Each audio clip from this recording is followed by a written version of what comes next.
Hello, everybody. We got a little bit of a late start, but here we are. Thanks for joining us. Joining us tonight, I will let Eric from NAG introduce Josh. Well, we got a very special friend with us today that I would call my life coach and that I would call my life coach and my spirit animal, Mr. Josh. Spirit animal. I've been called a lot of things in life. That's definitely a first. Well, he needs to aspire to the Fu Manchu and the sideburns because Junior's just a little too baby-faced. And he's got to get up there with Uncle Brother Brandon and Dad and get some facial hair going, you know? Bonus mom mentioned that. She said, "Why do facial hair? What'd you do to it?" Yeah. I'll just go ahead and give the 2-second anecdote on this. We visited my brother who retired out in Fort Bragg, and now that he's a retired contractor guy, he makes this shit look like it's a joke.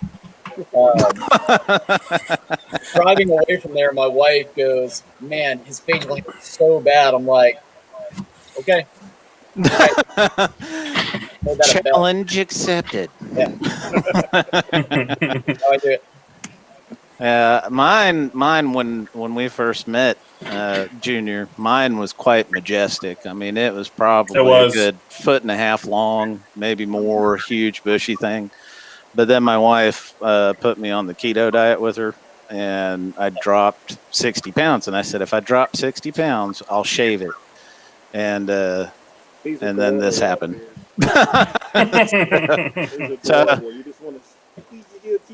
Yeah, and so now I've got this, and it gets much beyond this. And she's like, hey. And honestly, though, after having that thing for so many years, this is actually kind of nice to just not have to mess with it as much. But anyhow, aside from beard hair that is majestic, what do you do, Josh? Yeah, that's a great question. So I am sort of a independent run of the gamut for several different companies, doing between video work all the way up to SME design and consulting work, and I do sales with Eric, covering Vortex and a couple other brands. Some are for California only, others are all the way to national and international sales too. Nice. So along with Eric at NAG, you'd work with Vortex, and one of the things that we've been talking about in basically the past couple episodes is economy builds going right now because of the simple fact that everything is just gone. Like you can't get a hold of anything. So how do we go about building a decent budget build that is functional, that you can use for training? Because, you know, the meme that goes around a lot is of that pimped out, you know, mahogany wood, case hardened AR. But it's true. Most people need a $700 rifle and $3,000 worth of training, not a $3,000 rifle and $700 worth of training. Yeah. And so, Eric, NAG Eric, whatever, Junior. Yeah. I'm going to just say Junior. So you're just going to have to bear with us, Josh, because it's Junior. It has to be. But he's building right now a budget build just for that specific reason. He's actually bought a Palmetto State Armory lower. And is moving. Oh yeah. Actually, time out. Not bad.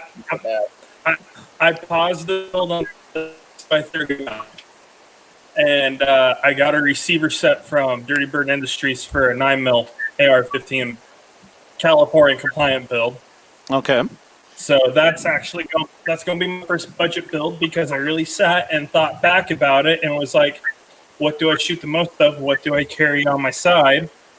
9mm. Yeah. So that makes sense. Kind of switched it up. I love my SIG. So yeah, you can't go wrong with a carbine. It's small and especially it's lightweight with 9mm. Move your mic closer to your mouth, Eric. Better. Yes. Don't do what Josh did. That's for later. But anyway. But no, and that's something I think people should consider. What do you shoot the most? Because it's fun to do cheap exotic builds, like I am dying to get a Bear Creek Arsenal upper in like 12-inch 50 Beowulf. Most ridiculous thing ever, completely useless at that length. But I mean, come on, man, for under $400, you can shoot 50 Beowulf and have fun. But there are times like right now where you can't get a hold of anything. You literally cannot get a hold of anything. You look at all the major distributors, and we use a lot of the same ones, and there's just everything is gone. Well, go ahead, Josh. Well, I mean, my first cue to anybody that's going to start a budget build is don't do it right now. I mean, if you waited till this second to start your budget build, just go outside and kick yourself in the nuts. I'm pointing at you, Junior. Like, that guy. We're lucky though. We're industry guys. We can make some stuff happen. But I mean, I've got next door neighbors that just bought their first pistol and shotgun, and now they're asking me up about an AR. And an M&P in Southern California right now is going at $1,100. M&P 15. So, and that's just it. This is 2014 all over again. Yeah. Is what we're seeing. But this time for the correct reasons. But the sad thing is, how many of those people are going to, once they deem everything to be quote unquote better, just ditch it and not continue to actually follow through exercising their rights and keeping the government from taking it is another point of contention out there.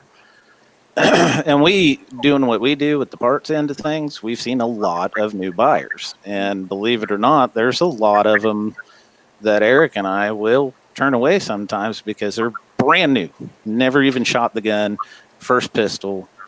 They immediately want to upgrade it. Well, they've never... They don't have a point of reference, and some of them will get mad. Good yet. They don't have good or bad. They have, yeah, and so they get extremely mad. And it's not that I don't want to sell you something. That's my job. That's what I do for a living. It's that I understand if you buy this and you have this crazy expectation when you have no experience of any sort yet, you've never even fired the gun. It's your first purchase. And then you make the changes to it and you don't like it, then your first gun experience is terrible. And, then it's paperweight. They don't train with it. They don't do anything with it. And they always hold the company they bought it from responsible. And it's not that we don't want to be held responsible. It's I don't want their first experience to be bad, no matter who they buy parts from. I'd rather spend like 10 minutes with them trying to explain it, like this is what you have, this is what we can do. And this is where you want to end up. Now go shoot and practice. But a lot of times they're like, well, this is America. I want a pill to lose, to lose weight. And I don't want to put the reps in. And it's like, there's no shortcut Josh's to anything. Knowing face makes me feel so much better. I mean, listen, I was selling guns retail during Sandy Hook. And, I mean, in Southern California, too, in San Diego. And I can tell you right now, we'd have the UPS guy walking in, and it's the cutest little thing. It's like ducklings just following him in. Having guys going, I'll buy that. I'm like, dude, I haven't even opened the box. I haven't checked it in. I don't even know what it is or what price point to go. I don't care. They don't either. So I have guys, and I mean, let's not just dwell on these times right now, but I mean, in my clientele base in this area sometimes, I mean, I'd have somebody come in, drop $14,000 because they want to get into the 3-gun. You go, okay, well, what do you shoot now? Oh, I've never shot. You go, well, let's qualify some stuff. Yeah. And I mean, Eric, you're absolutely right. Spend 10 minutes, 15 minutes. I'll spend, especially if it's somebody's first firearm. It's something I take as a heart mission for me. I'll lay every gun out there and I'll have them pick up and touch every pistol there is. Yeah. See which one fits him. Which one fits her? Which trigger is a little bit too much for him? I can't get this thing. Okay, well, let's. Yep. Let's something else. And I mean, I will spend 45 minutes to make sure you get the first right one, if that's what you're asking me for. If you're coming in trying to swing it big, and you want $14,000 worth of 3-gun, I mean, hey, money, dude. So, and then I'll laugh in 6 months when you come back in because you need to sell them because the wife's busting your balls, and I don't give you full price back. Yeah, exactly. Or the other popular one that you've seen a lot and that we deal with is, I bought this gun for my wife, and she doesn't like it. No, you bought this gun for you, and she doesn't like and it. she doesn't like it. You thought you knew what your wife needed, Yeah. instead of Yeah. coming to an Yeah. expert. I don't And understand that's it. not my It's a time. little gun. She should love it. It fits her hand. Do you want to hear the craziest thing in the world? So, of all my pistols in the world, when me and my wife, when we got married, and she's a naval officer, she was a weapons officer on a ship, so she knew about guns. So I Look took at all that Dependa life going on right there. Yeah. this. Yeah. So I'm thinking about getting like bolt-ons pretty soon. So anyway, Nice. up my status in the wardroom. Get the setup from the commercial with Jason Yeah. Momoa in it when he's taking off when he comes in the door, but it's the opposite. You put it on. So like I take her out shooting all the guns I have, especially all the pistols because I've got my Glock 17, like my everyday 24/7 gun, and I want her to have her gun. So she's shooting all my guns, and you know what she lands on? The Kimber Ultra 10 2 polymer, 3-inch barrel, 45, and crushes it. I would never. And she looks at you, blows a kiss, and goes, "Now what, bitch?" Yeah. I learned a very important lesson that day. Is like I think I need to play this one right. Yeah, definitely. Don't make her mad ever. Not bode well. Since we're talking budget builds, I'm gonna grab some stuff because why not play in the show? Yeah. Yeah, show and tell time. And while he's grabbing that, me and Josh got into an hour-long conversation on the phone last night to get yelled at by my wife. You've been talking to him all day at work. What are you doing now?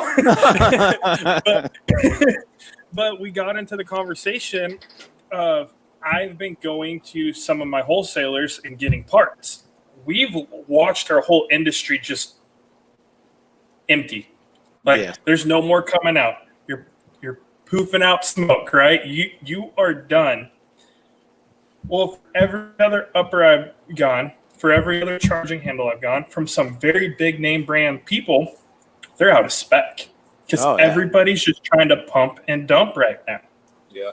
Now, they've opened the windows between the mile. Between the four of us being able to, take a file and modify the things to still make it work, it's okay.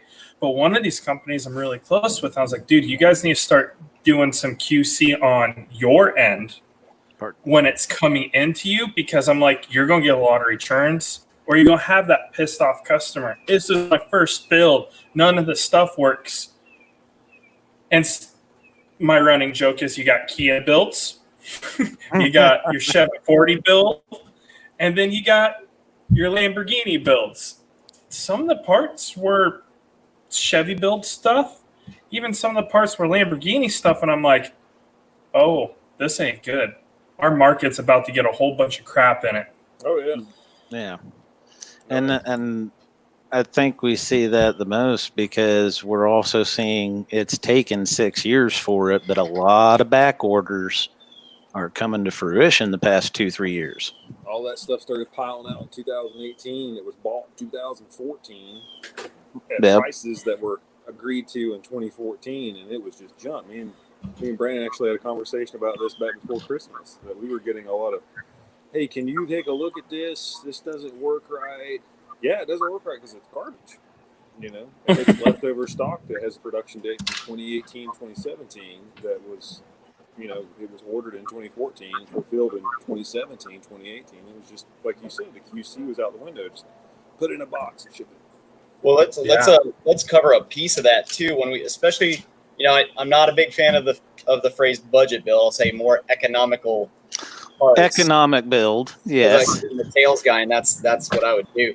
But listen, parts made in the U.S., parts made in China, parts made in the Philippines, and people want to get and wax intellectual about all that. I was on a podcast the other day, and somebody just stuff that wasn't made not just in the U.S. but in his shop. It was just sure, whatever. What I will There's say, enough room at the table for everybody. Yeah. It's just people are weird, man. let's throw this out there though, which is one of my favorite things. If I'm designing something on CAD here and I'm doing it in inches and feet, and then I send it somewhere else that works on millimeters, they're using a conversion. And this isn't shitting on either side of this. Sorry, No, it's the reality. Any of us that are in manufacturing know this. Right. So realistically, the big part about this that's important is you need like to like. Because Eric was saying something about, Ferrari parts and Chevy parts and Porsche parts. Well, that's cool. And I'm a redneck from Florida. Like, you can take an Isuzu and put it on a Ford Ranger 4x4 frame and lift that thing 4 feet in the air. Oh, yeah. Cutting torch and a cutting torch will do anything you want it to. But again, if you start taking tolerances, if one's at the plus side of the spectrum, one's at the minus side of the spectrum, you start trying to add them all up. We call it stacking tolerances. Yep, tolerance. So it makes it a real mofo to try and make everything work well. If you're using multiple different brands, it's fine. I'm a hooker. I will use everything that's out there. I'm also like, I'm going to take a file to it, or I'm going to take some memory cloth to it, and I'm going to make it work. A brand new gun owner doesn't have that experience. Sometimes it's easiest to say, you buy off the shelf. We have that problem. My The parts favorite- we sell, when you end up with like Smith & Wesson and Sky pistols, all these, the tolerance stack-ups in them end up all over the place. Plus you're working with MIM parts, which have a floating tolerance of who knows what, depending on the oven temperature and injection pressure. And then you end up with somebody, well, they're exactly the same. No, trust me, they're really not. Like, we're holding plus or minus 0.002 of an inch. That's way tighter than the factory is. And then they want to argue with you, and it's like, you've worked on your gun. We've worked on thousands, plus I've got 20 plus years of design experience in manufacturing. Trust me. And then you end up with all kinds of arguments and stuff. Some of them listen, some of them don't. And I go as far as my old Navy side goes, as far as like during that time right after Sandy Hook when everything was crazy, and if I was in retail, I'd probably do the same. Like having a sign-off sheet. The customer's going to sign off on everything I tell them, because if Big Papa Blue tells you one thing, it's CYA. When you come back and go, oh, this works not great, and I go, yeah, like I told you it wouldn't. And here's where I made you sign saying that I told you it would. So, and that's me being an asshole. I understand. I signed that under duress. Yeah. Well, and that's like, the running joke we run into, because we're very niche in what we do. A lot of the guns that we do make parts for higher end stuff, and we're getting the Bull Armory pistols in pretty soon, and we'll be doing stuff for them. But what we really specialize in is small carry guns that nobody wants to make parts for because they're gigantic pain in the butt to deal with. One production runs another. It's a challenge sometimes. So. Because they're made as cheaply as possible so the consumer can get them. And yeah, well, I mean, come on, let's be honest. If we all had STI money, we'd all be carrying a Staccato. So what you're saying is my next high point has to come from you guys. We can make We've it happen. been doing high point stuff for a while, brother. And they're garbage disposals, man. They'll eat anything but like steel cased ammo. I've tried to kill that one; it won't die. Same thing with Bursa. Brandon will vouch for that. We tried to kill our Bursa 380, and that damn thing. And that's one of those things. Again, people want to get up there and ask and talk about this brand, that brand, and all that. Bursa 380s. If you want to learn to be a gunsmith, there you go. Buy a shitty Bursa 380. It's not going to cost you much, and start fucking with it and destroy that gun. Yeah. I've got fortunately a historic Beretta 92 that I destroyed on my way to learning how to be a gunsmith, and I wish it had been a Bursa instead.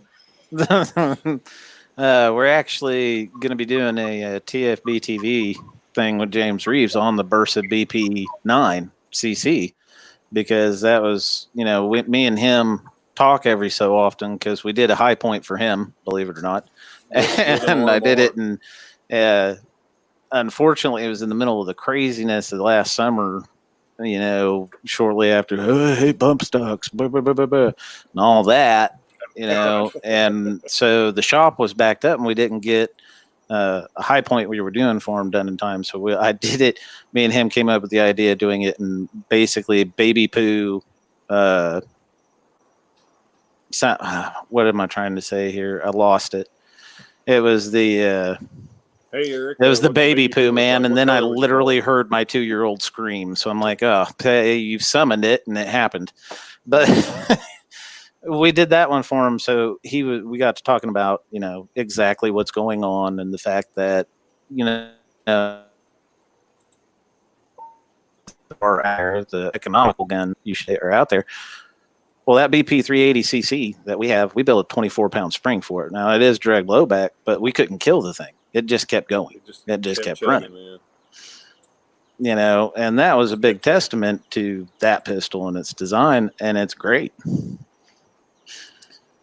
And, if you got to look at the other side of it too, if you do end up having to use it in a defensive situation, you're not out your favorite pistol. Yeah, you're not on your $3,000 gun, because let's be honest, especially right now with what's going on in a lot of cities across America, you're going to be going places. You may have to use a pistol. You don't want to, I carry an EMP4. There's times I'm in places in certain parts of Asheville, I'm going, I really wish I was carrying something cheaper right now, because if I end up having to employ it, that's my favorite carry gun of all time, and it's going to go away for a while. Even in a good shoot, it's going to go away for a while. And Eric knows this. SHOT Show this year, I just had 3, Pelican case, car got broken into, Pelican case, armor, ammo, 3 guns. And to be fair, 2 are demo guns, whatever the company's going to pay for them. But the other one was my Carry 43. Exactly. I always have on me if I don't have this 17. And it's got some custom work. It's probably a $2,500 43. Yikes. Okay. Yeah. Now, for me, again, we're lucky we're industry guys. Boy, I'm pissed off I'm an industry guy. But let's put the caveat on that. I live in California, so I can't get that again. There is that too. Yeah, that's true. That is one thing that I don't think people take into account when they do this kind of stuff, is just that. Hold on, I'm going to make me a little thing here. We are going to see my terrible spelling. That's right. He's got shame on you. No, this is because I want to put this up there for a second, because this does bring up a good point that I don't think people talk about. And a prime example is what Eric recently found at his father's, a Colt pocket vest gun and an FN 1925. All right. Wow. These are high. Yeah. I mean, he didn't even know his dad had them, and so, and for anyone listening, don't take that his father has not passed away. He's perfectly fine. He's in assisted living and has slight dementia, so securing everything in his house, and I'm like, whoa, check these out. Yeah, and we got to talking about that, and there are people that I think are probably closer to Junior's age, in their late 20s, early 30s, that are having probably grandparents and parents, depending on if they were a big family or not, who are passing away, and these heirloom guns are coming to them. Yeah. And they don't think nothing about it because they don't know the background. They stick a $3,000 collector gun in their pocket and boop, out the door they go. Or they put it in there and they've never tested it, and it may be missing pieces because that's stuck it in a drawer. Or it's just an old 25 ACP Colt that never worked well in the first place. And so there's that. You're absolutely right. So my neighbors right now, they just lost their father-in-law. And so same thing, went out to Vegas, looking through his property, found some guns. I'm helping him getting transferred back over here, doing the family transfer. She started describing something, and I'm like, do you need a doctor? Just saying, I'm sure I can make some stuff happen, because one or two of them, she's got a 1911 old. It sounds like an old Rand stamp 1911. If that's true, they should send it here. They should. It needs to be inspected immediately. It needs to be free. Yeah, it needs to be in a free state for its own good. So talking about being left to you, great grandfather's 300 win mag, pre-64 Winchester Model 70. Yeah. Less than 6 rounds through it, given to me by my grandfather. Yeah. And it's the ultra lightweight model.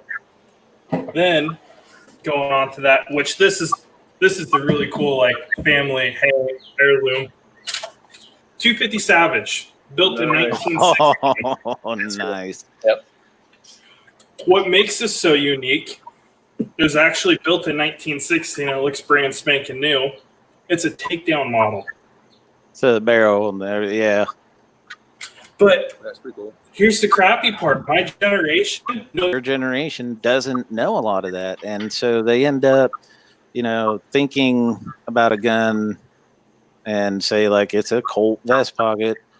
Do we know, or better yet, the old H&Rs? Those are a really good example because it could be a black powder gun or it could be a smokeless powder gun. There's no telling because they don't really denote when they switched over. And people are going out and popping rounds off, and a gun explodes. Range, though. Yeah. Huh. Anybody that's ever worked at a range knows it. Somebody's going to come in, and now you got a broken breech. Yep. Yeah. I'm just broken. this was given. More excitement than you need to. How did an action blow up in my face? Trust me, it's way more excitement than you ever need in your life. Yep. Well, if we go back to sort of the way we were going with this thing on the budget builds and kind of what can get people going and what can get them into the sport and the lifestyle, that's one of the things that's very important to me. And Eric's right on it. You could go to many a gun store and find a fine, $50, $100 fine that's maybe worth $500-$600. Not a great monetary fine, but it's something in the historic record that's awesome. Yeah. That's a whole different thing, man. Oh, Once yeah. you go and get into that, that's awesome. You may never. I'll tell you right now, I'm not the historian. I am the normally black gun goes bang thing. I kick doors and I live anger and coffee. So, but that being said, the more I've been into this, and now it's 25 years or something like that, the more it's part of me. And when and like I said, a RAND stamp. I found out my family, Hartford, Connecticut, all machinists and stuff. And one of my great grandfathers, his machine shop, subcontracted a Singer, making the Singer 1911s. Nice. So That's the most rare there is. Woody here to find a 1911 that I could actually afford. That didn't happen. That wasn't me at 15 finding that out. That was me finding that out. Okay, cool, a little bit of knowledge. And many years later going, hang on, there were only about, 5,500 of these pressed out. Oh, yeah. Yeah, I mean, it's a very, very small amount. Yeah. We'll let Junior tell a story before he dies. And then I'll tell mine. Go ahead.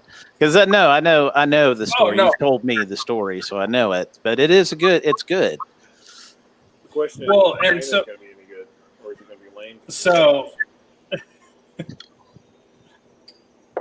Sorry, go ahead. I had to sit there. But no, I'm like Josh. Black gun, plastic gun. They're awesome to me. They go bang. I'm not a big fan of 1911s. I think they're cool, but not something has ever been my gun. Except one. I wanted one from the war. And my mentor calls me over. He says, "Come over here." It's like, okay. He's like, "I got something for you. Close your eyes." I'm like, "Oh, this ain't gonna end well." And I'm just standing there, and stick my hands Put your hands out. up and close your eyes. He said, close your eyes, I'll open your mouth and close your eyes. Harvey, is that And- you? Next thing you know, you're re-enlisted. Even worse. That Damn it, would that be went way ugly worse. quick. But he hands me a Colt 1911 U.S. Army issue from World War II, ran the serial numbers, and it's from 1942.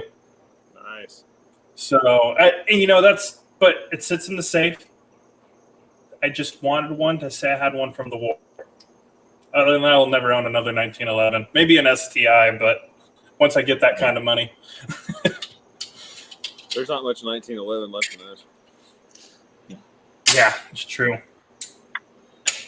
Should I Well, show it's them interesting to get officer Lawrence here, in Brandon? because what happened? Didn't hear that. Oh, Should I show them that officer 1911 we got that we pimped out in the shop? yeah, need to do that. We'll have to do that. Hold on. Let Junior do it. I don't know what. Hold on. What am I doing? Oh, I Fine. was just Bring up showing the. Oh, I know. There's the pimp high point. I love See, look at that. He's Be excited. jealous. That's right. it. So bad. Be very jealous. So that's literally my personal high point too. It's hilarious because we started this as kind of a joke, but actually, you know, if you actually maintain it just like you do any other pistol, and don't feed it what it's not supposed to have, you know, I think a lot of the failures you see are guys pushing the limits on what pot metal can handle, and pot metal can't handle a lot. They built it the way they built it purposely. And but it'll eat just about anything as long as you put a decent quality ammo in it. It'll run. And it was funny because we started with that one as a joke. We did a one-off, and people ate it up. And people love the trigger and the high point. But I equate it to like having your first car. You know, what was the first thing you did when you bought your first car when you were a teenager? You went out and bought, you know, floor mats, a stereo that was like $90 at Walmart. Anyway, go to the website directly.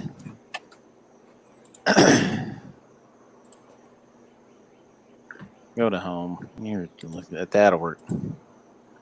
Don't yell at me. That's you're just ridiculous. All right, scroll down, and it should be in one of the milling pictures. So I can't remember what for, but anyhow, it's an officer size 1911 we did, and he's actually got it with him. That makes it easier. It'd be better if there was some light. All right, so this, yeah. Here we go. Let's see if we can get this. We can see some light here. Are you wearing pants? He's not. Baby. It was a special occasion when I found out you're going to be on here, so I said, you know what? I should wear pants for him. So that's Brutus. No, that's the officer. That's the little. Is it? Is it the 9mm? Hang on. Well, it's pitch black. I mean, you might as well put your Bane mask on and be like, "Is it you, Batman?"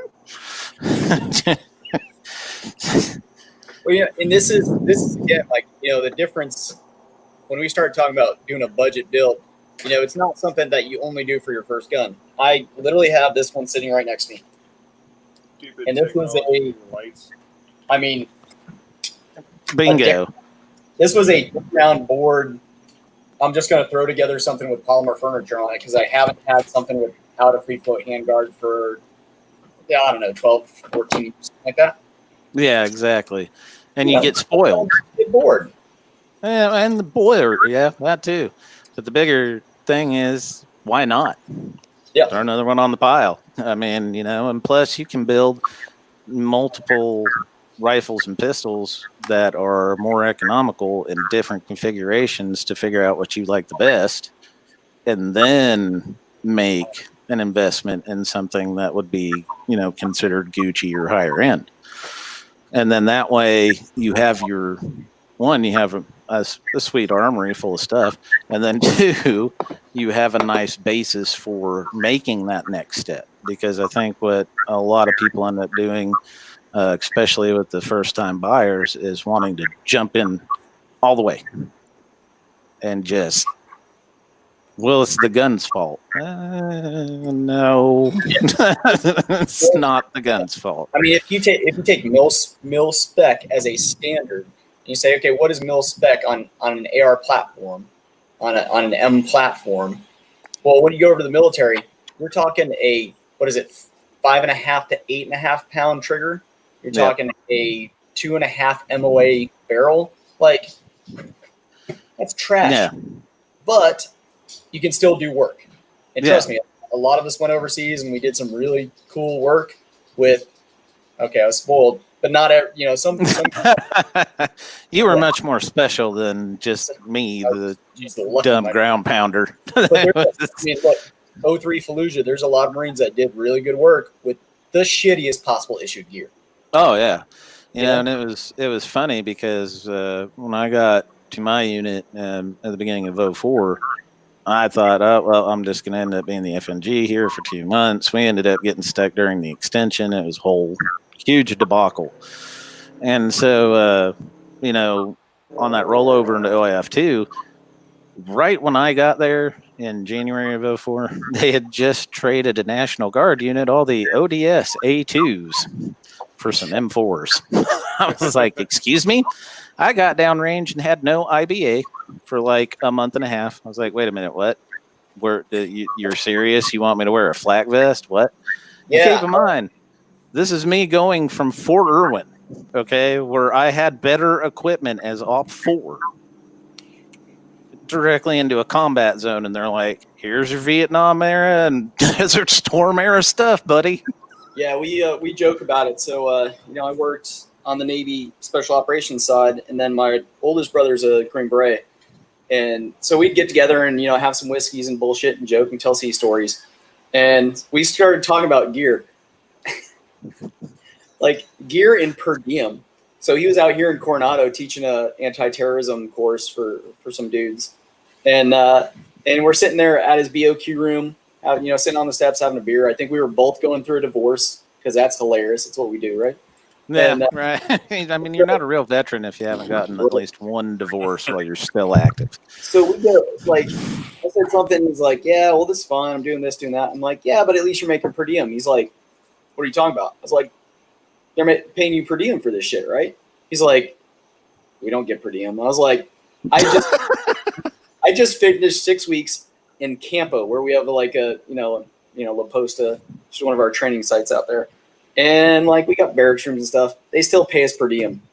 Half of us are driving home every night. Like, because you're from Florida and the area. I'm like, damn, bro, like your life and my life are quite different. Then we get talking about gear and like the shit I got issued. And JT did probably, I'd say, solidly more downrange stuff than I did, including some like really solid taking a Kabul and stuff like that. So, but yeah, shitty gear. And watching the Marines come out, man, the first time I saw Marines come out to a fob with us and they showed up in flak jackets, I was like, that's some retarded shit. Oh yeah, no, it was always a joy to see the crayon eaters because they made us feel bad. Yep. And it goes. Got armored Humvees. Like we were rolling around in soft tops. That budget build, when you're saying people need a $700 rifle and $3,000 worth of training, absolutely. Yeah. That's one of the best Maxims in the world. Why did we lose guys to shit turds with shitty Afghan built AK-47s? Because they've been fighting for 35 years. Yep. It's just same reason they pushed the Russians out after 20-something years, which we're coming up on the same anniversary, because they have the combat experience. You're talking about guys that have been fighting usually about as long as some of the dudes have been alive that go downrange. They've already got that much experience. We had kind of an interesting talk at a class we were participating in. And it's kind of the, who are the best marksmen in the military generally? And it normally ends up being the rednecks. Oh, yeah. And why is that? Always. Jim Bob has been shooting a 22 at squirrels with iron sights. He didn't have a windage calculation he was running. No. He just knew it because he's been shooting at squirrels since he was, little kid. So, and that's not to say that that's an unlearnable skill. Obviously it is. I just passed my advanced sniper cert and I suck. But, like, it's a learnable skill, but the more you practice something. Oh, yeah. So even if you're not formally taught, if you practice piano, you'll get better at piano. And that's one of the things, like right before we came on. I was out in the yard. Me and my daughter were shooting on the range. And I've got my scope in the side yard, just shooting because shooting is a perishable skill, and I think people forget that. They want I to. was going over cigars with Eric's little brother before we got on here.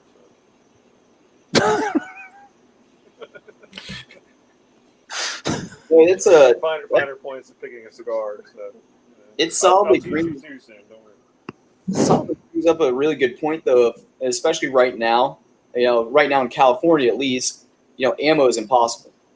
So your chance to get on a range is diminished anyway because it's every other lane, only one person per lane, unless it's your kid, and then you can only have one. Yada yada yada, all this bull crap. And now add on to that the fact that ammo is verboten, So how do you practice? And you got a dry fire mag, cost me $100 for a little. Yes, when we were on the next level in 2017, that guy was not too far from us, and I thought that was the coolest thing I had ever seen for a Glock, because Glocks are like the AR of the pistol world, man. Everybody makes a part. Hell, we make parts. Everybody makes something for it, so it's really oversaturated, and you don't ever really see anything ingenious and new in it. And then this kid figured out how to turn the magazine. Yeah. I mean, you've got dry fire. Me and Eric were just talking about little Eric, baby Huey.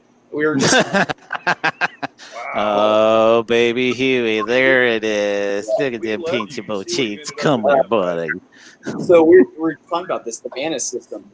I played with it, met the guy. I'm kind of impressed with it. Can really help with draw stroke and some mechanics. And I know some solid shooters that are using it. So I'm going to play with that. We use laser shot a lot. I mean, I don't think you can get better, Oh, yeah. Laser shot in your house. I mean, the only thing I think between laser shot and the live fire is probably simunitions, but you have to be on a PD or a military or something like that to really get the full advantage of it. But I've said for years, 95% of your training needs to be dry and 5% needs to be live anyway. It's all about presentation, site acquisition, reload, malfunction, clearance, all that, and mindset. If your mindset's wrong, you can have the best training in the world, you can have the best equipment in the world, you're still going to fail. Toasties has a really good question right there, which is why not use dummy rounds? And you're absolutely right, dude. You should dry fire. You should. And this is one of the things that I hate sometimes is people get into either or situations. That's not. I've got a dry fire mag. I'm also buying a Mantis. We also use laser shot. I also dry fire, and anytime the wife's watching one of her stupid girl shows, I'm definitely pulling the trigger at that shit. So. Just sit there and practice. She was doing Grey's Anatomy for a while, and I'm like, oh, McDreamy. in the background, have another one bites the dust. Yeah, right. What are you listening to on your iPod? Yeah. Nothing. Toasty, the sucky part about striker fires is that you don't get a trigger feedback. Yes. So that's what that stupid $100 magazine fixed was. That little thing gives you a feedback. It's not a perfect feedback, but it is. I'd give it a 75%. It's pretty good. But if you don't want to spend that, fine, do the dry fire. Hell, when I was working retail, again, this is something popcorn. Oh, sorry. One thing real quick, I think you'll agree. This is something me and Brandon have talked about. I don't know if we've ever touched base with Junior about it, but it takes a cold-hearted killer in the middle of running gunfight to feel a trigger reset. Right. Yeah. The average operator is not going to notice it. An improved operator, a well-trained operator that's the heat of the moment, don't bother him. He's doing his laundry list in the back of his head while he's just mowing them down. Might be noticing the dry fire or the trigger reset in the dry fire practice. So that it's important, but it's also one of those things that in the heat of the moment, a lot of people never notice. How many times have you talked to LE that have had a live fire shooting and they've been like, I don't know how many rounds I fired. I used to train with a guy who had a 6-shot 357. He was a DC cop, and he said the first time he got into a shootout, there was 14 total primer hits on 6 rounds. He remembers shooting the gun twice. It's why the Beretta 92 was the worst thing to ever be put in service in the way it was, because, and trust me, I've got a Beretta, like I said, I got a Beretta 92 that's one of the first 5,000 ever made. So it's palm drop magazine and a frame mounted safety. Love that gun. As soon as they took that safety and put it up on the slide and made it a decocker safety, fuck my life, that was retarded. Oh yeah. Here's the reason why. With the safety on a 1911, what happens when you pull a trigger? Nothing. And I mean nothing. No movement. You go meh, meh, once or twice and you go, oh shit, safety. Now I can just pull. On M9, you can pull that thing as much as you want. That hammer moves nonstop. Yep. 92 with the safety on, full trigger throw. Yeah. So there are documented cases of guys getting out of leather, getting a 92 out there, and pulling a trigger, full throws, nothing's happening. I guarantee in their head, and they'll tell you in those debriefs, they're hearing bang, bang, bang, bang, bang. They think they're going to work, and not a damn bullet comes out. Yeah. So, and we talk about this. I get to have a lot of high-level talks. My wife just finished a tour with 3-Star here, and I get to be that asshole dependent that goes, "Hey, how you doing, John?" So she has Let me introduce myself. Yeah, I'm the civilian. I don't give a shit anymore. She has to answer for that. Well, that's right. Like, I'm not in anymore. You can't touch me. Oh, I do what I want.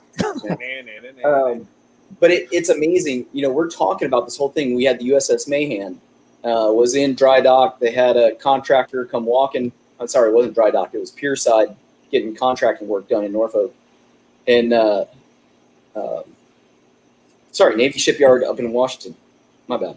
Anyway, comes walking up the pier, doesn't stop to show his ID. Pier guards are walking behind him. He starts sprinting up the brow. You've got the armed OOD and the armed SDO. He hits the chick. She's trying to get her gun out, gets it out, doesn't get the safety off. He takes his gun, kills the second guy. Finally, the pier guards shoot and kill the guy. Yeah. The reason why? That fucking safety. If that had been a Golf model, 92G, it's just a decocker, like a 226, 228 that we ran, the M11, M12s, like, works fine. So, and that rolls into when we're talking about first shooters and their budget builds, like, how do you place, like Big Eric was saying, how do you place the right shooter with the right gun? Yeah. If you've never done it before, no.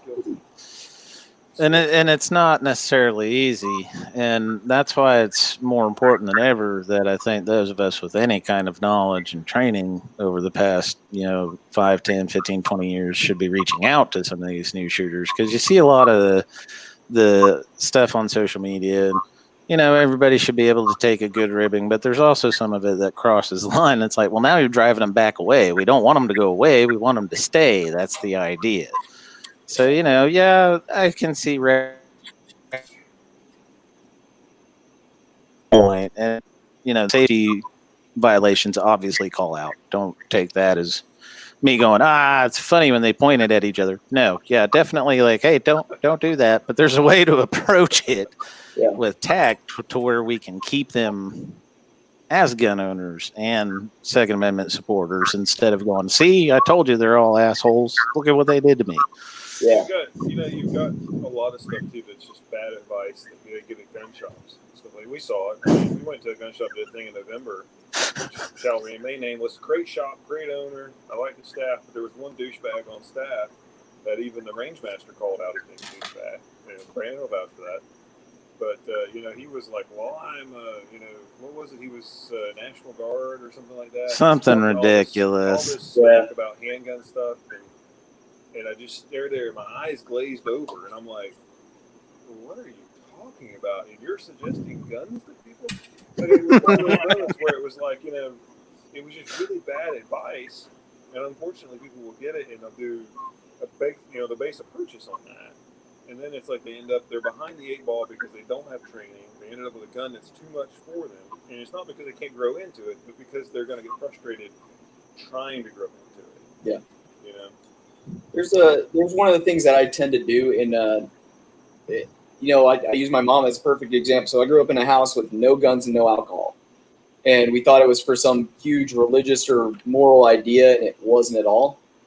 Turns out my mom was raising 4 boys and just thought it was a bad idea. Good call. No shit. Good call. We were rambunctious. So probably 2 years ago, she was coming out to San Diego to see us, and I was like, hey, do you want to go shoot? And my mom was like, yeah, I kind of would. I'm like, oh, okay. You've shot. She's like, well, I shot skeet once, and I liked it. It was pretty fun. I was like, damn, well, if you shot 12 gauge, everything we're going to do is going to be fine.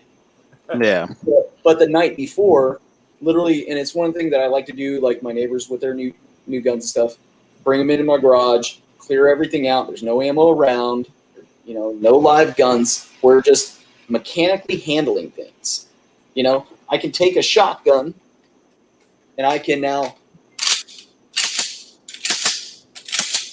until they stop flinching, I can take a pistol and rack it back and forth and have them rack it so they don't.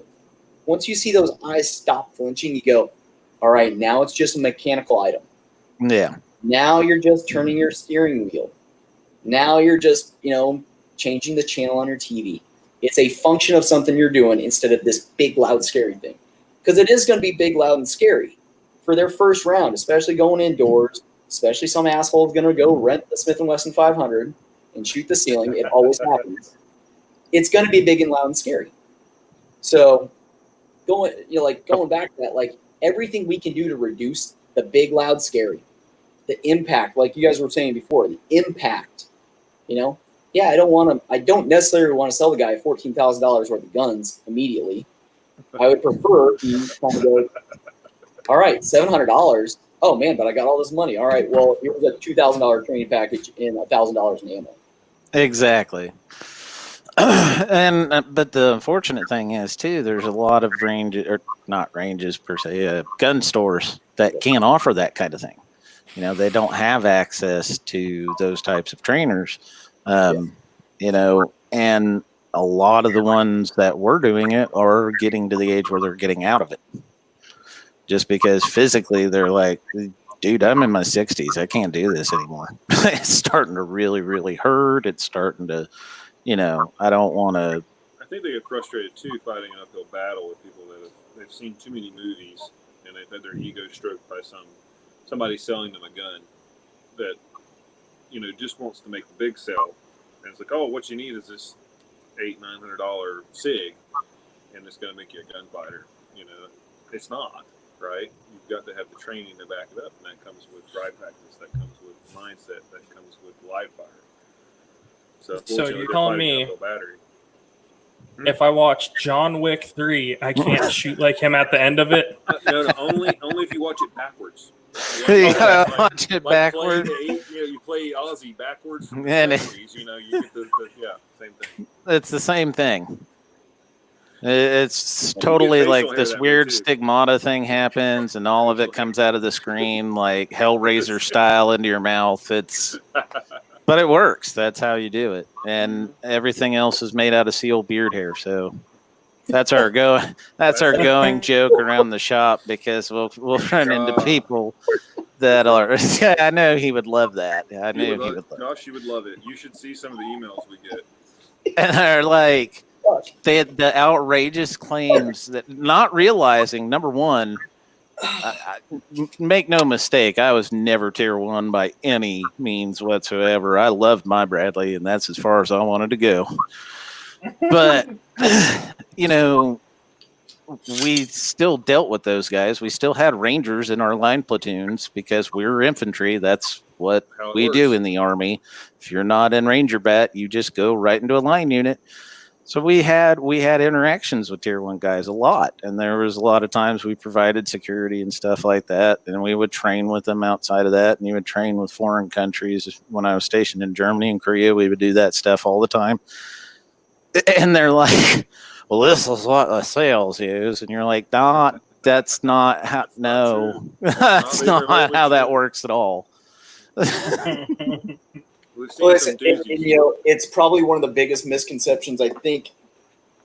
I don't want to say in our industry, but definitely in the public, is that because you've been in the military, anybody that's been in the military loves it when somebody goes, well, cops in the military are the only people that should have guns because they know what they're doing. I was in the Navy, and I can tell you this because I spent about 8 months of my life, 6 days a week, 14 hours a day. As soon as 9/11 happened, the Navy changed every watch that they had into an armed watch. So I spent months on the range teaching pistol, rifle, and shotgun. 2 rounds in 2 seconds, 2 rounds in 2 seconds, no alibis. Ceasefire. All right, go sit down. So it's just, again, in training dictum, and trust me, if you get me going on training dictum, we could go forever. Like, anybody can be taught anything. Generally, for the most part, anybody can be taught anything. And then it's just a curve. That's it. Malcolm Gladwell talks about it, 10,000 hours, and all you have to do is put the time and the work into it. And next thing you know, you can play piano. Oh, yeah. You can play guitar. And if you watch, go to a guitar center and you watch some kid pick up a guitar and just start playing. And you watch at least 3 dudes walking around and their hands start moving. They won't even know they're doing it because they're just finding chords. Because now it's back there. They've done it so much. Same thing. When you see actual operators, they're good at doing certain things. They always go into the same stuff and, shit happens. But that doesn't mean that they've read, especially when we start getting the historical arms. Who the fuck knows what an HR 1837 revolver looks like? I don't. No fucking clue. Never would. I met a Grey Beret a long time ago. It's like one of those I kill you with my beard type people, but he had no idea how to break down a standard Winchester. Oh yeah, It might as well have been like a voodoo. But great guy. I totally wouldn't make him mad. That's probably my brother. I still love him. The point is, doesn't know everything about guns, and he would tell you that. Yeah. Well, and that's like even on the gunsmithing side though too. A customer will bring a gun. You ever touched one of these? Nope. And they just look at you like you're a gunsmith. Doesn't mean everything has the same story on the back end. Like we're all humans. We all go to the bathroom. I just need to get back in the shop so I can see what's going on. Their faces are just jacked or they don't, right? Yeah. And that's it. There's no in between. People come in with their drummeled out 80s and they go, "Can you fix this?" And I'm like, "No, it's destroyed." Yeah, Man, I'm not a fucking James Yeager. I'm telling you, James Yeager. Everybody gives him grief. The smartest thing I've ever heard that man say, though, was they ought to have a special permit for Dremel tools and firearms to be in the same room. That's why I like that. All you want to. I want to get that Stickison patch. That is it Stickison? That company that makes all the patches. It's got the Dremel tool. It says Gunsmith Smith with an F on it. There's 2 things that my mentor told me. Never shoot somebody else's reloads when a customer brings them in. That's solid. Amen. Second thing is, everybody's a liar. They touched the gun before they gave it to you. Amen. Preach again. Well, that's the SEER school line, man. Oh yeah. Believe half of what you see and none of what you hear. People are they're not going to tell you the truth, man. Oh no. You said something though in reloads because I know Eric had said he wanted to talk about reloads and whether it's more economical or what. Oh yeah, that's one of the things I was going to bring up is I budget. am so split on that, man. I have 1 progressive press, 3 single stages, and I had a 650 for a while. Let me get there's my rock checker right there behind us. Yeah, I know. It's like trying to figure out. I was like trying to point in the camera like, I'm retarded. Don't mind me. I can't figure out what I'm doing. Giving myself an eye exam. I think reloading is a passion thing because you have to learn. You don't have to. You can do whatever you want to. You're a grown-ass man. Do it. But you should read a ton of material. Oh, and yes. The best reloaders I know are freaking nerds about it. My buddy Doug he came over the other day and we're sitting here and he's looking at my reloading stuff. He's like, "You haven't touched these?" I'm like, "Nope." I got all my reloading stuff from from a friend who is selling his shop for free. So I've got presses, I've got powder, I've got projectiles, I got 300 blackout brass that's fresh, waiting to be loaded, and my lazy ass just cannot bother to read that much. So I mean, for me, I love to. It makes sense, especially with how much I've shot in the past. But then I also make friends with ammo manufacturers. So for the regular Joe, I think the first thing would be to budget your ammo. Before you think about reloading, budget your ammo for your first year. Say, okay, this year I'm gonna shoot 200 rounds every other month. All right, I think that's more than fair. Oh yeah, and I think people tend to forget that 200 rounds is actually quite a bit, because a lot of people don't. It is for a range session. It's quite a bit. I mean, you got Loctite loosening. We've seen that. Yeah. You start getting heat transfer and things like that, and I don't think people understand that is a lot of rounds to put through in one range session. So I think that's a good, fair amount to put through in one session. And you think about it, when you've got like a guy that's reloading, is if you're going to the gunsmith should be shooting off the shelf brass case ammo, quality ammo to test your gun. That's what we do in the shop, because that's what I expect a customer to do. So if they're shooting reloads and they've got a 158 grain 9mm powder puff load that you see the projectile coming out the end of the barrel, if you're lucky, if it's not falling out the end of the barrel. Literally just thunk. Which is fine, and that's fine if that's what they want to shoot. But when they come to us and they have problems, you're in the back end of that, and you're like, well, it shoots everything we put in it, and they're like, well, it doesn't work. So I think that's something that has to be sort of addressed with reloading. Is if you're loading, if you have an issue with ignition or keyholing or whatever, then you need to put the same stuff the gunsmith's going to try in it, which is going to be, I'm going to go over here to this shelf, I'm going to grab this box of ammo and test it. But I think that's the caveat that we need to put in there for like reloading.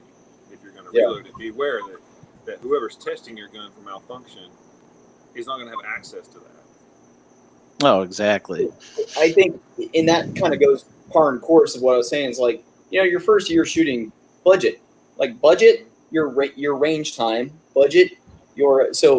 get a membership to a range or find your local range, see how much it costs, put that amount into your bi-monthly budget, saying, okay, every 2 months, it's going to cost me $15 to go rent that range and 200 rounds, or however you want to break it down. And Lena Michalek just did a 50 round, range drill.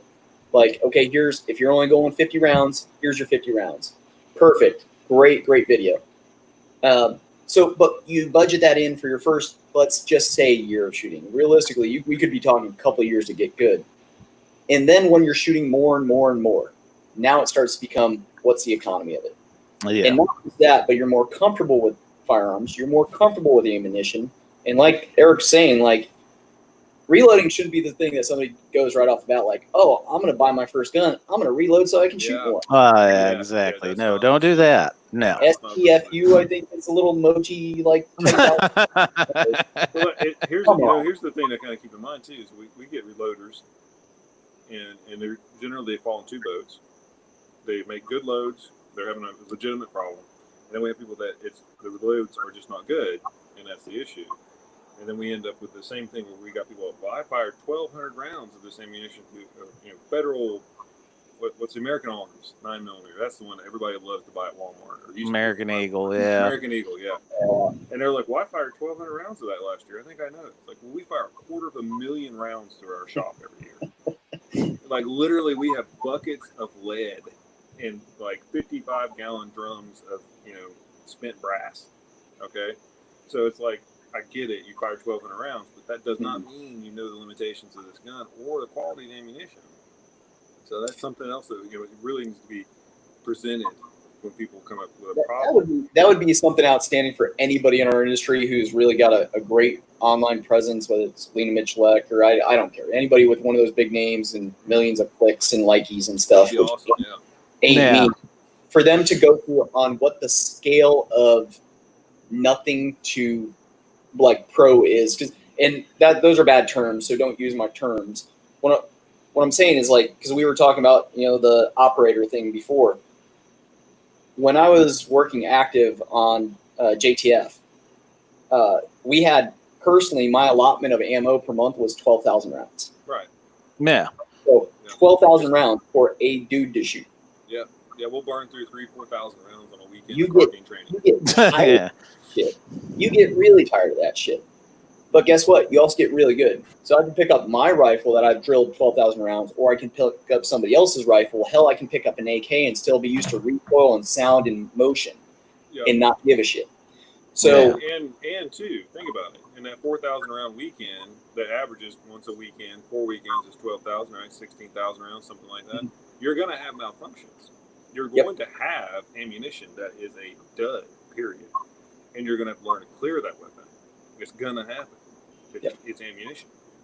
And that's the thing is like, so going from the brand newbie who just bought their first, Glock 17, all the way to operator or professional competitive shooter or whomever, everything in between there is a gradation. You don't just like go from one to the other. And that's one of those things. We met some people think they did.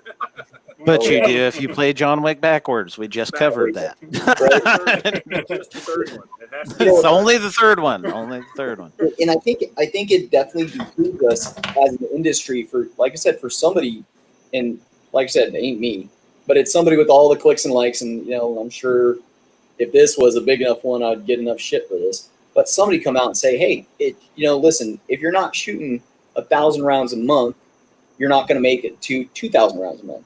If you're not shooting 2,000 rounds a month, you're not going to make it to 3,000. Exactly. Weirdly The economy of scale. Yeah, that's sort of a progression. I don't know. We dealt with a law enforcement armor who did gunsmithing on the side, and his excuse for having an issue was he had 3 misfires and 1,000 rounds in Winchester white box. That was actually my exact answer in the shop, really, to be quite honest. I'm reading this email, and I called the guy, and I was like, you had 3 and 1,000, dude, you're doing great. We expect 12% failure rate out of 100. He's like, what? He goes, well, I fired 1,200 rounds of this last year. Well, that's great. We fired 25,000 rounds of that last year. Yeah. So, that three rounds out of 1,000, dude, you're doing good. Hey, so a quick little off note, but a little bit of a safety tip, and this is a question for you guys. When you get that dud, what is the appropriate way for the new shooter to safely dispose of it? That just the whole situation from got the waiting maybe 30 seconds, keep the barrel down range. Okay, we know it's not going off. Let's clear the chamber. What do you do with that ammo afterwards?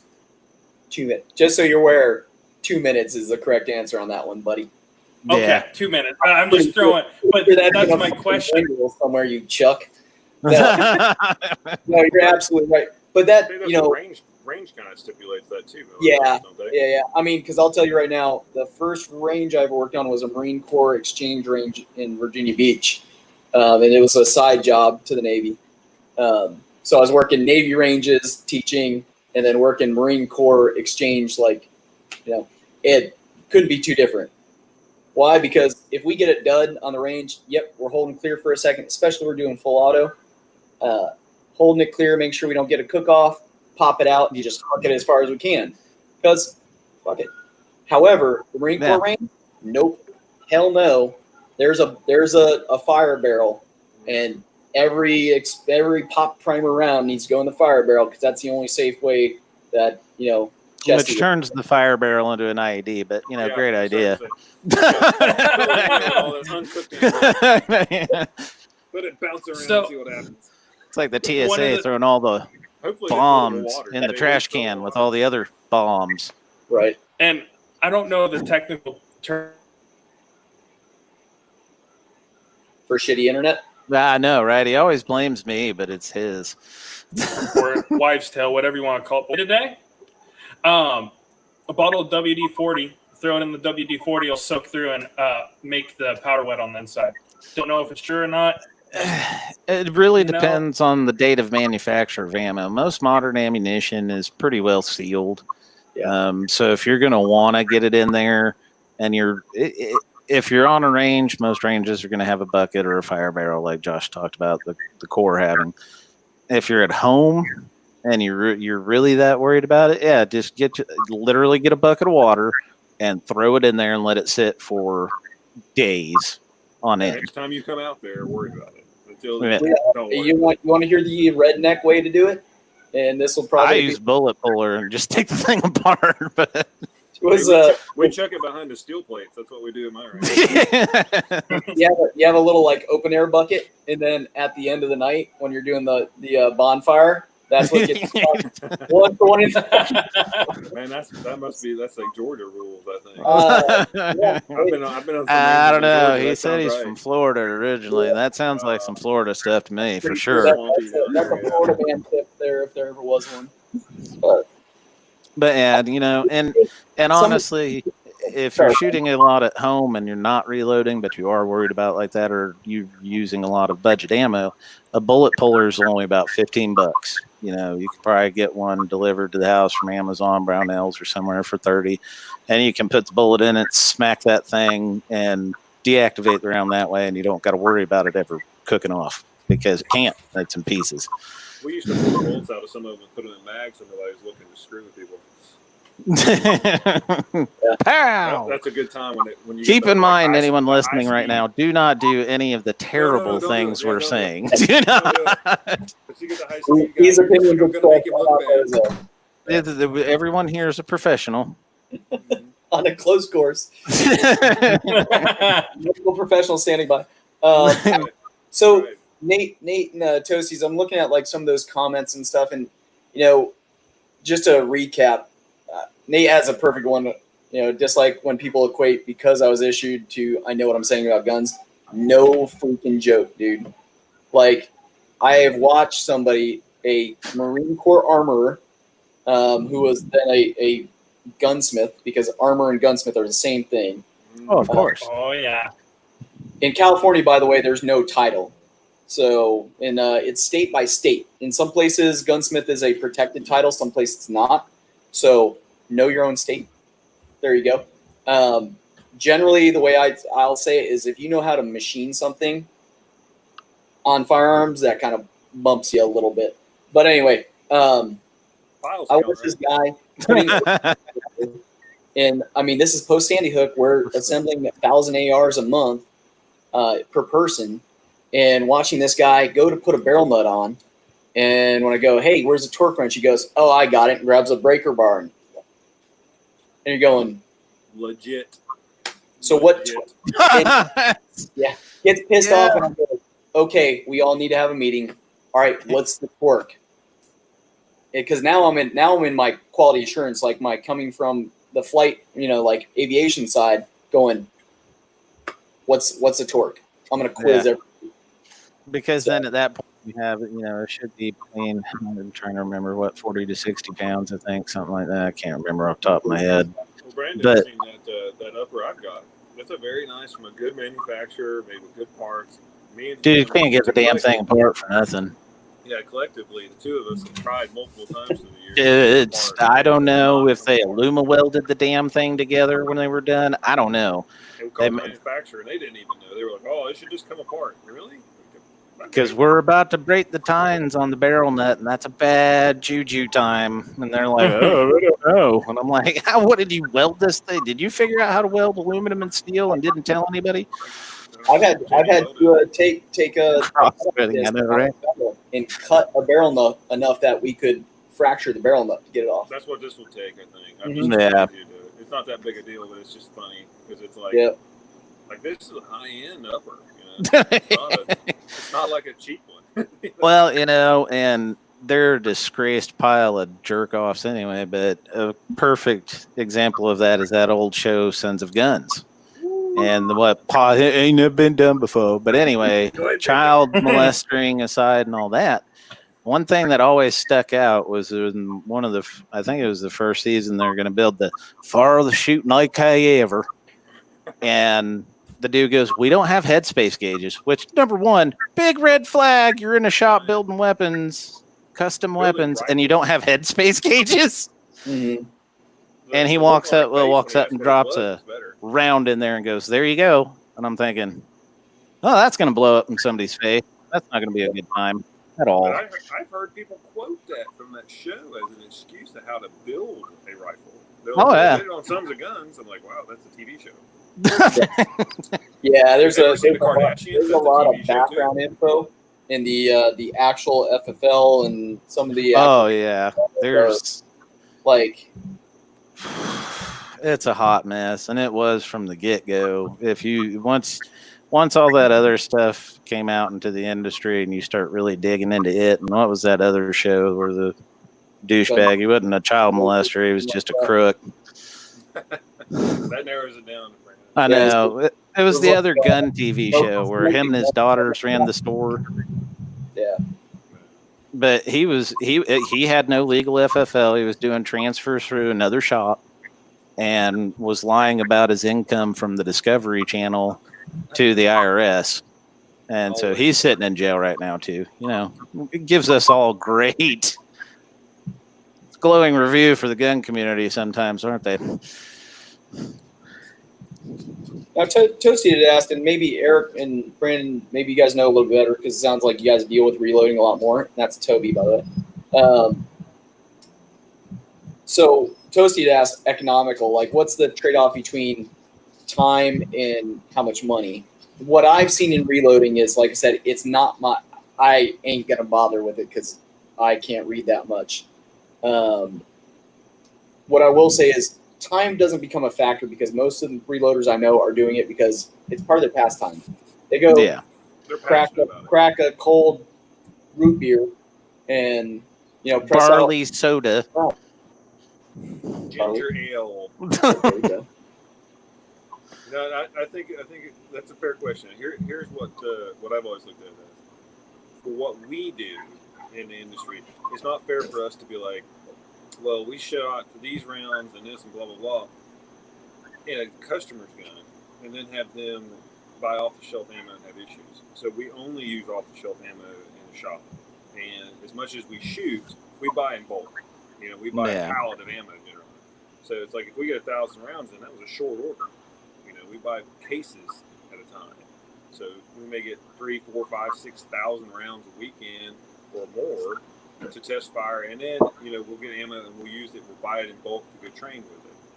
So we're using on the range. We're using off-the-shelf ammo then too, because that's what you're going to be issued. That's what you're going to. If you get into it and you think about it, if you're carrying a gun, the last thing you want to do is have some sort of ass load in it that you purposely made for your custom-built pistol that costs $5,000 that only eats one type of bullet and only eats one type of powder charge.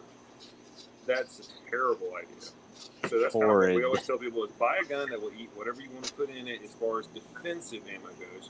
Or do your function checks with that defensive ammo. Practice ammo is practice ammo. It means nothing if you have issues with practice ammo when you're practicing. Because it's practice ammo. It's cheap. You're going to do a function check. Whatever you're going to push that gun into using, use that. And that is reloading. Reloading is great for if you're going to go shoot like you were talking about. Joe Blow has got his AR or he's got his favorite 9mm or 45 that he likes to go shoot holes in paper with. Go for it.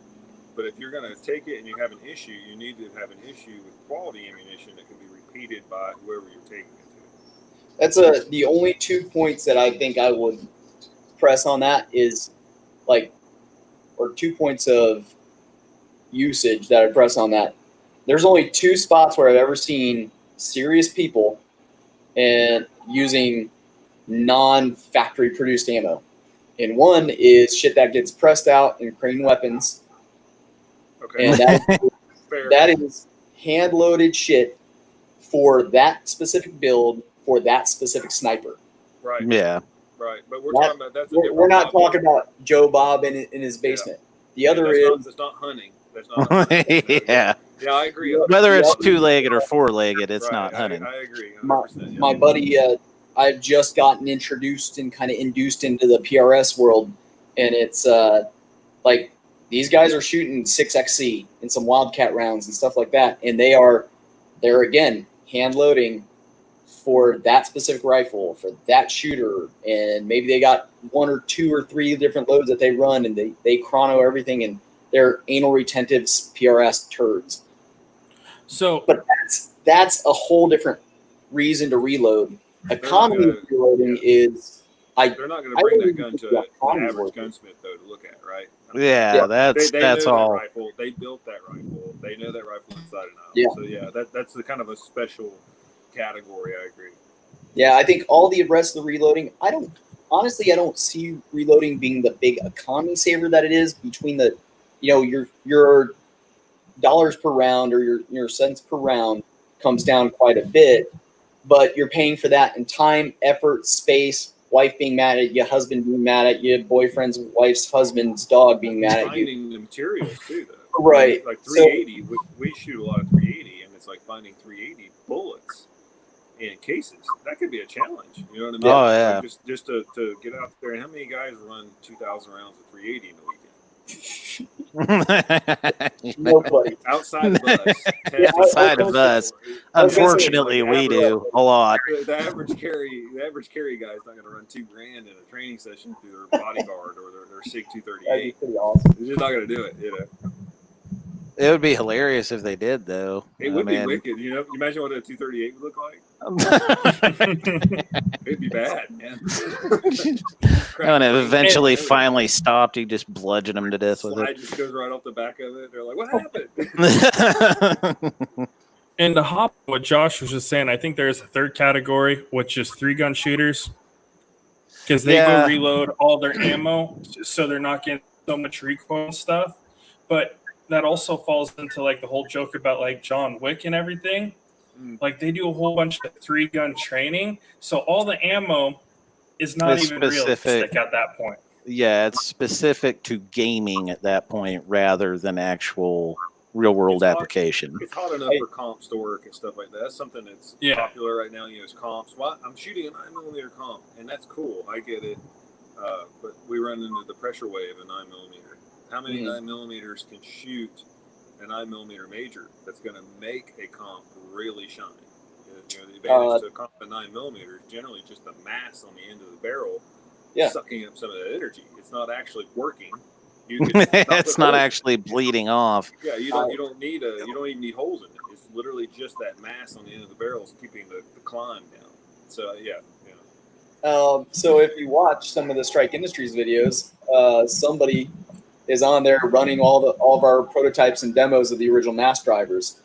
And I will tell you right now, we tested them 17s, 19s, yada, yada, yada, and also converted 17s. So a converted 17 with a muzzle brake on it is tits. And then if you are a very good shooter, and I don't even classify myself in that, we had Carlos, his IG is Gatman. Carlos is a freaking stud shooter. He's a goon. He's a goofball, but he is a stud shooter. And that guy, that trigger finger, like Don Mejio, Mil-Spec Mojo, he did it up at TriggerCon one year with us. And watching him run that thing, semi-auto, but he's putting enough rounds of quality 9mm through it that it sits. But it's probably NATO spec, high pressure, 124 grain. So it's not 115 grain. No, that's what we run into. And it's the NATO load too. So it's super high pressure. It's plus T plus probably realistically. Yeah, because in any way you go, it's like putting a spoiler on your car, and yet driving around the high school, it doesn't do shit. Once you put it out going 90 miles an hour, it gets downforce. Yeah. So it's the same equation. And I think this is what came out with the roll-in specials. Everybody carrying a roll-in special, and they're inside the appendix carry waistband, and sub 2 second, which is there's some elements of that are all good. But if you're not going to shoot that many rounds that fast, you're not compensation value. No. And instead you're just adding 1.5 inches down there that's jamming into your dick. Yep. Or badger food. I don't know, whatever you got going on, or whatever you talk dirty to me, Josh. Your non-specific, non-categorized lump that is there in some form that you choose of your own will.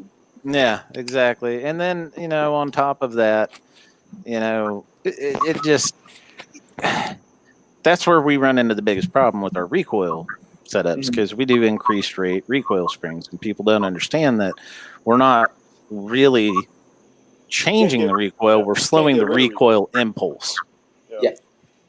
And so that's what allows you to shoot a hotter, heavier round, because we're slowing that impulse down. So they'll buy a 22, 24 pound spring and then be like, well, this won't run 115. Well, yeah, it specifically says don't do that. Because it's not going to work.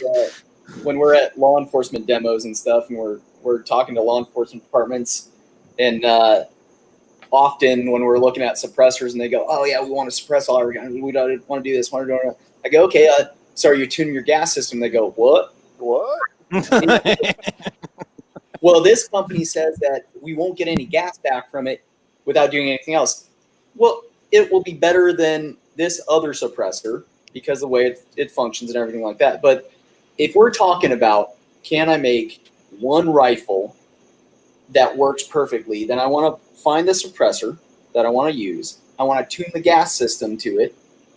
And I want to try for that load. Yeah, absolutely. Because, boy, 300 blackout, let's fuck with everybody's day, right? Oh, So that's a girl you want to take to the dance every weekend. oh,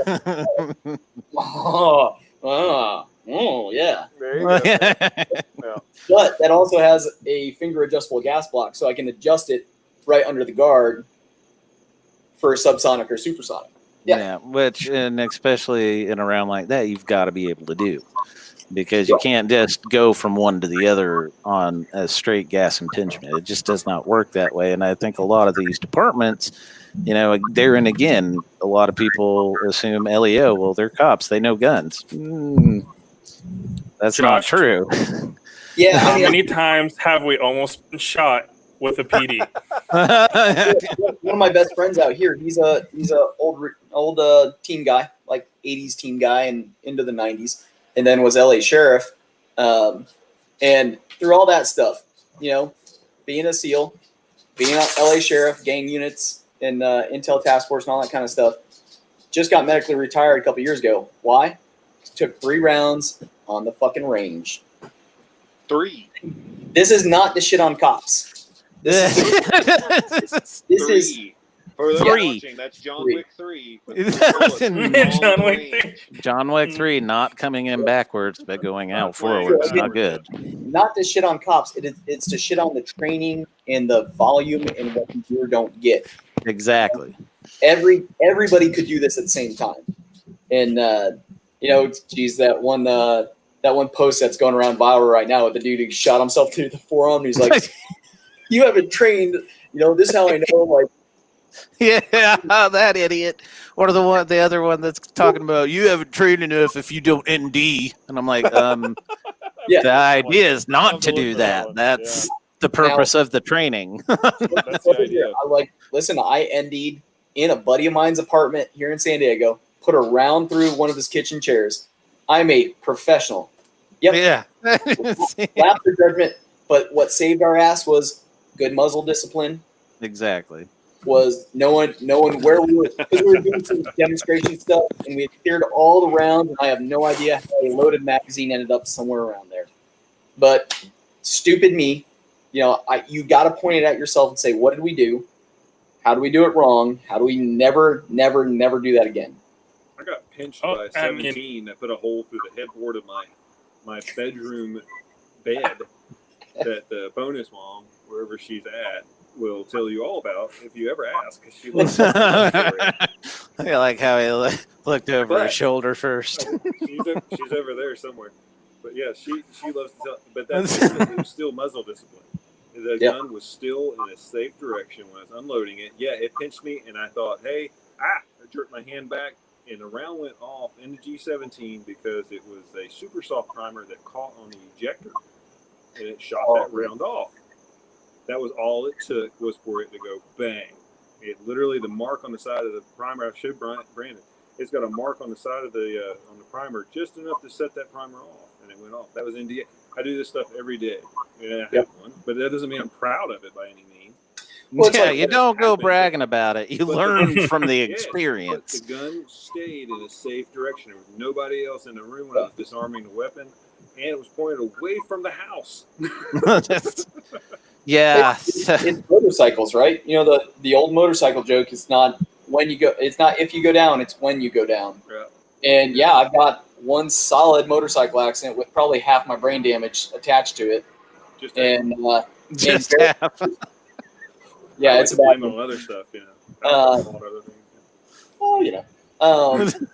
But you know, and I solidly, like, after that, boy, the way I drove, and that wasn't even, I almost got T-boned and ended up having to, the choice was getting T-boned or trying to slow down enough and take a wall. And I slowed Junior's down to about ready for bed. probably 15 miles an hour and went into the wall. But it was bad, but it was good enough that it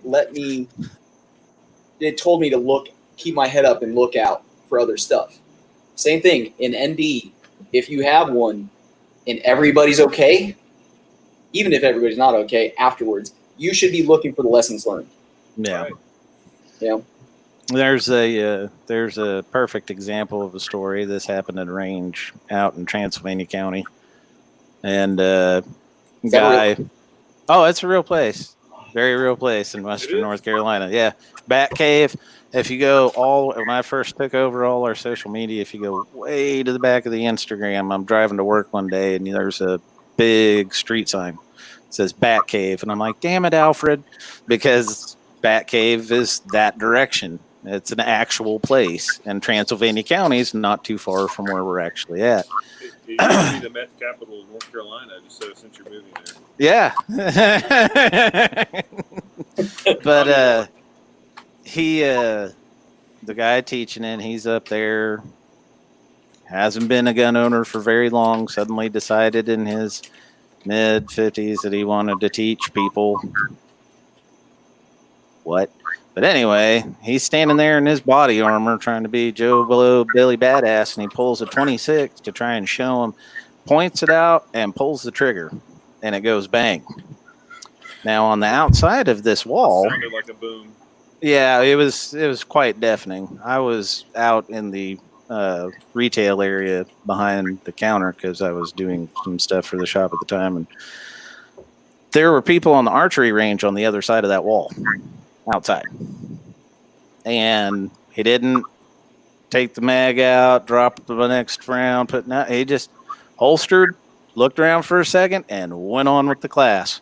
While I'm out in the retail area losing my mind. Hey, and just so you know, that just for reference, a hollow point 9mm through a sheetrock wall does not fall out the other side. Yeah, I know. We had a great one when I was after that, a little bit after seeing it, probably maybe a year afterwards. We were up in the front of the shop.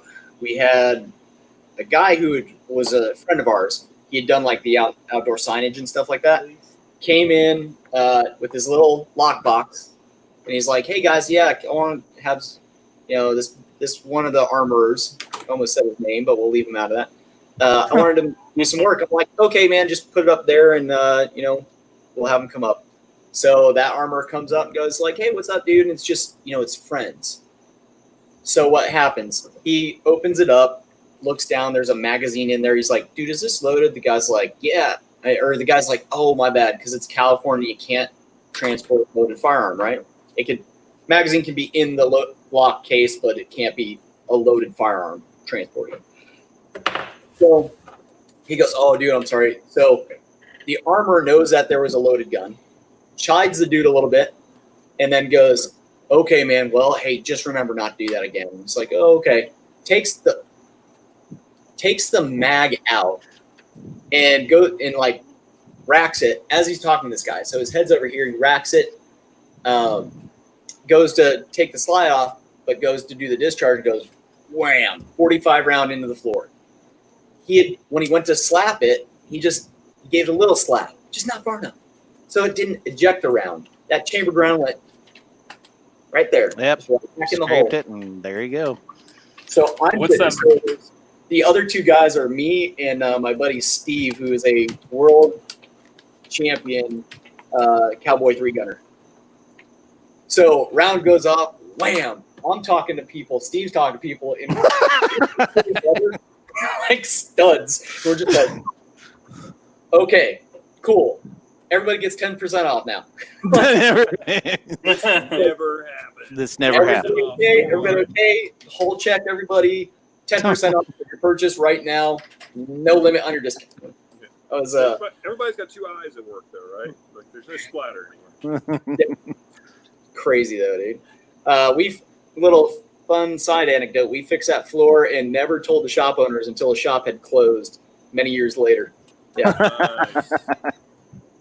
Nice. We had a guy that brought was this last year when he went to the beach? I can't remember when it was. Might have been 2 years ago. But he was wanting a whole bunch of AR work then, and so he brings them, and we had the doors open because it was a nice late spring, early summer day. And Eric and Debbie were down at the beach house like they are right now. And I see him get out of his vehicle. And at the time, I'm carrying an XD Mod 2. And he comes around the car, and I know what he's getting ready to do. See, Josh is smiling because he knows where this is going. You forgot to mention one of the guns fell out of the car. Oh, yeah. One of the guns fell out of the car. That was awesome, because I'm like, oh, guns are lit. Boom. Because he's coming out, he racks the AR.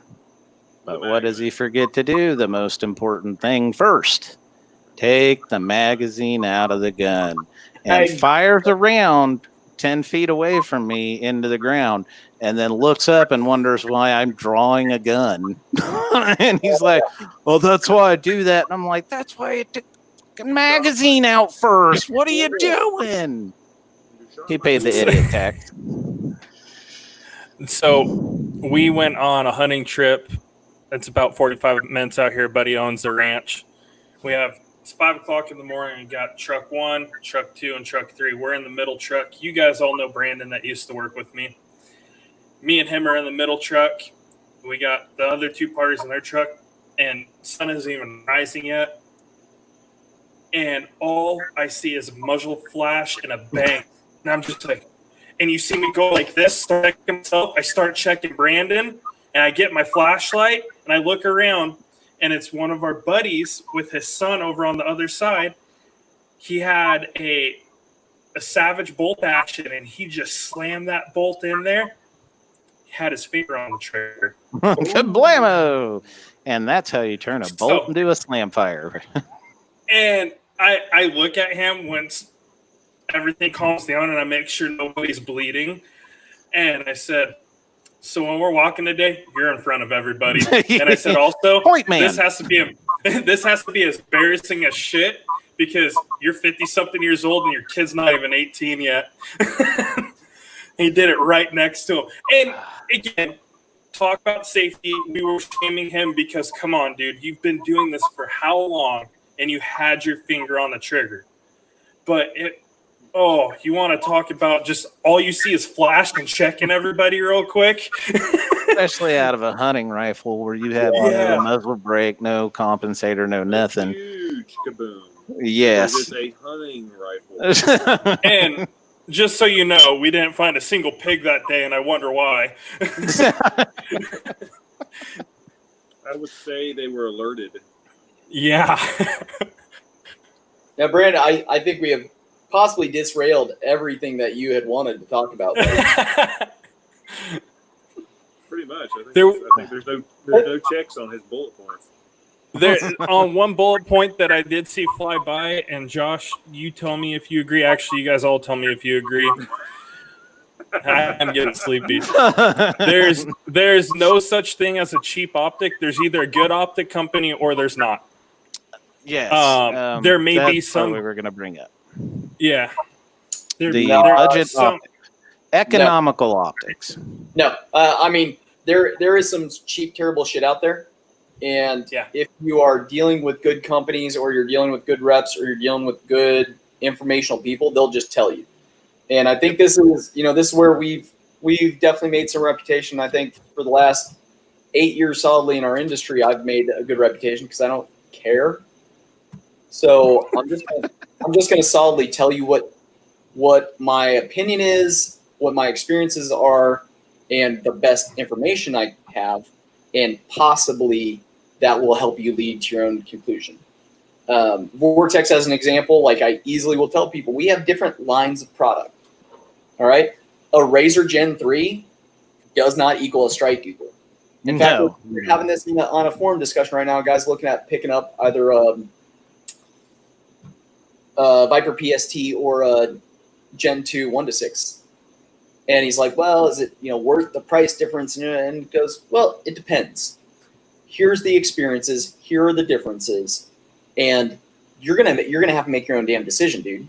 If you want, I can hard sell you something, but I decided a long time ago I'm just not that dude. I don't care. I'm the dependent, so I don't have to worry about. It still happens. I'm good.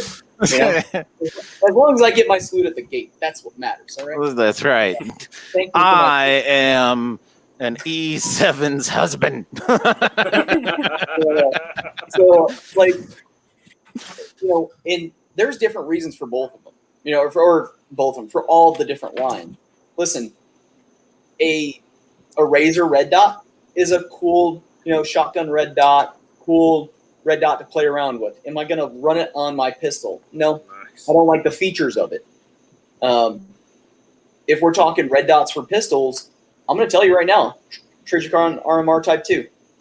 Right now it is the litmus test of all of them, with Hollow Sun being very close, with the Vortex Venom being a very good, more economical option. And I can tell you right now, this is my gun sitting here with me.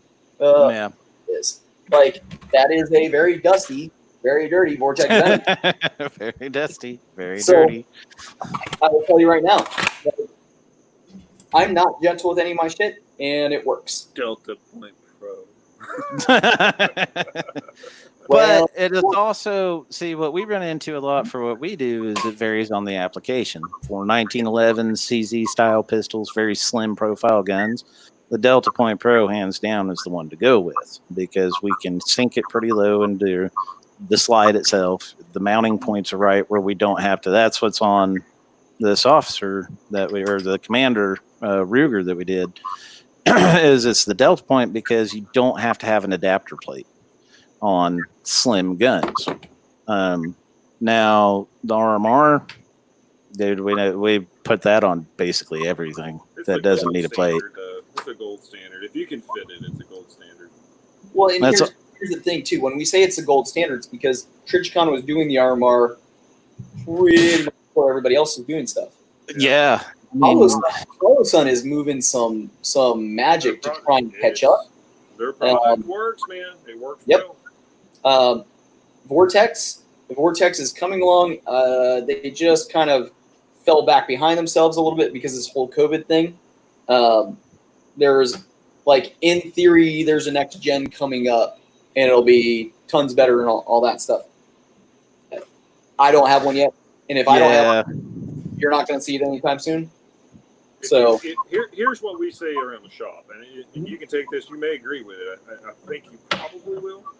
But around our shop, me and Brandon have seen a bunch of this stuff come through, and the standard is if you can buy it and it comes with a lever mount for $40 or under $100, don't. It's not for a semi-auto pistol in any way, shape, or form. I don't think that's. I'm not being hateful. I'm not being a brand loyal. I'm being honest. These ones that come with a Weaver mount on it for like a 22 rifle, a fixed action 22. Possibly a bolt action 22. Maybe a bolt action. Maybe a single shot 22. Yeah, but not a reciprocating slide center fire pistol. Eric has heard me say those to people's faces. Like, the number one, I never buy the first generation of anything either. The Aimpoint, I think, is going to be an amazing optic in a year, 2 years or so. And everybody else will also. And the reason why I say that is I'm an Aimpoint fanboy when it comes to T1, T2 micros. Right. I've carried them overseas. I've dropped dudes with them. I am a stud with that optic, even out to distance. That tiny little dot, that barrel, I don't know, it works for my brain. So I was looking at the Acro and going like, I really want it to be the same way. So I'm kind of fanboying. Okay. However, don't buy the first generation iPhone. No shit. Let somebody make those mistakes. Think about how We've many people seen that. bought a Charger with a Hemi in it when it first came out. Right. Yeah. Let's God, that make hurt. those There's people mistakes. hating me right now. They will True. be. It's true. Don't always jump right on the grenade to try and, like, be the coolest thing out there, and you'll get better stuff. Pretty soon, everybody's going to have a closed emitter because there's some, I don't know why, there's some brilliant idea out there that a closed emitter system means that it's not going to fog up. Even though Eric's seen it, we had an officer give us a call about a Razor UH1, the nice holographic. Oh yeah, the new one. Ooh boy, he. There's fog on the outside of my lens. What do I do about it? He sends a report over to the weapons training unit. Weapons training unit sends me the report like, "Hey Josh, this is what we just got from this officer out in the field." Yada yada. And his glass fogged up. I was like, "Dude, I'm actually in town with you. I will drive out and give you a replacement unit." And he goes, "Well, here's the pictures he sent us. It's one picture of a fogged up unit, and then he wipes it off with his finger on the outside." And I'm like, "That is not a fogged up lens. That's this thing called condensation." It happens in the morning, and it happens in the evening, right before the sun rises. So what you're saying is, the sun sets. You're in San Diego during our weird winter time when it's 65 degrees at night and like 85 degrees during the day and 30% humid, which is our bad humid time. So you're in the AC car at 40 degrees and jump out to 85 degrees and some humidity. So, My a little glasses fog up. disclaimer here, and this kind of goes into the fog thing. We're NAG Industries, right? We're not stuck to any company. It doesn't matter who it is out there. And this is a prime example. We were all together at SHOT Show. And I don't know if I was with you guys that night, but I get a call from a sheriff's office saying, "Hey, we picked up these 100 optics from you." I said, "Oh, that's cool." Well, one of the range masters, he was in the Marine Corps, and he doesn't like it now. And we're supposed to pick up these other 100 from you, but he wants to use other company. I was like, "Okay, who's the other company?" He's like, "Aimpoint." I was like, "Okay, cool." So it was very interesting. They did this integrity test. After they've bonded the first 100 for their department, and now they're getting ready to buy batch number 2 of 100. And I'm sitting there scratching my head. We didn't do this integrity test beforehand. It's just the first concern here. But, who knows? So, optic gets dropped. They drop it from shoulder height 7 times, drag it behind an ATV, dunk it in water, freeze it, take it out, and says it's shifted 2 inches. I said, "Did we stick the whole rifle in the freezer?" "Well, no." "So you're telling me you took the optic off, put it in the water, put it in the freezer?" "Well, yeah, okay. Okay, here's my next question for you, sir. Did you test the aim point that you're comparing this optic to?" "No." "Okay." I said, "I'll know we're taking it off the rifle." And I said, "I'll sell you whatever optic you want. You just have to tell me here. We will work with you guys. Okay, I only ask one thing. You have to test the aim point too. Drop it 1 time from shoulder height, the thing split down the middle." And that's nothing on aim point. The test that they were doing was completely outrageous. It was not realistic. It was nothing to what an officer would fall into.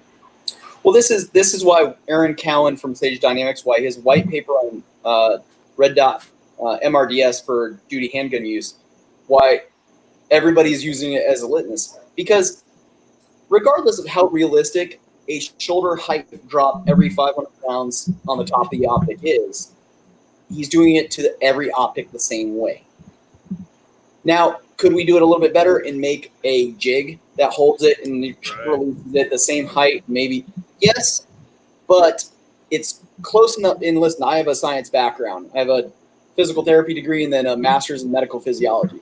So I've done more than enough fucking scientific method and testing and research and writing up abbreviated research theses that I don't even ever want to think about it. It's close enough as an approximation to doing the same thing. I'm okay with it. Especially in our industry when people will go, "Oh, well, our barrel is shot at half MOA." It's like, So you shot a 3-round group that you guys verified. You didn't even send it out to a lab, or that And we loaded for it. I've had a company do this. And it really chapped my ass. I was consulting with them, and they said, "Hey, so we got this line of barrels we're going to come out with, and we've sent it off for independent testing, and their tests were amazing." I'm like, okay, I'm looking at the data that came back. It was really, really good. And so when we're talking about round counts, like Eric was, and they go, "Oh yeah, well, this one, it made it through 50,000 rounds." I go, "Damn, okay." And how many times has this cycle been repeated? Well, when you're going to SHOT Show and you're seeing you go to the vendor area. So you get some of these companies they are testing companies. And I start going like, "Hey, do we want to talk to these guys about actually doing this and run it?" They're going, "Nah, that would cost too much." I go, "But you're saying you want to put out a quality product and you want to test it appropriately. Send it to an independent lab, have it tested by a testing protocol, not just we took it to the range and we fired some rounds. Oh, we fire a lot of rounds." That's how way too much of our industry works. And I understand why. It's because of the economy. And a lot of this, it's why stuff gets made in China. And again, I'm not going to say anything bad about that. I'm just saying, like, Walmart, if we go back to its roots, everything in Walmart was made in the USA. Because I remember that was Sam Walton's big thing. I remember being a kid, and that was the big deal. Everything was made in America. I think 1992, the first one came to little old DeLand, Florida, and we were worried it was going to destroy the downtown. But wait, it's all made in America. But then what happens? People want it cheaper. And cheaper. And faster. Yeah. And that's we run into that a lot. Exactly. And I think that's also another thing in the industry where we run into that is because gotta go. Oh Lord. I think we got Junior in trouble. You be nice to my son. But I think that's something we do run into a lot because there's the push to get it out there. Yeah, I mean, I think the cure for it is just to understand that you don't, like, in this slice of pie. I'm pretty. I built companies in our sector and also in other sectors. So I had a shaker cup company, plastic protein shaker cups. We stole about a quarter of blender bottles market in our first year. I will tell you this right now. The pie is so big, especially in this sector. The pie is so big. You need this much to be super, super happy.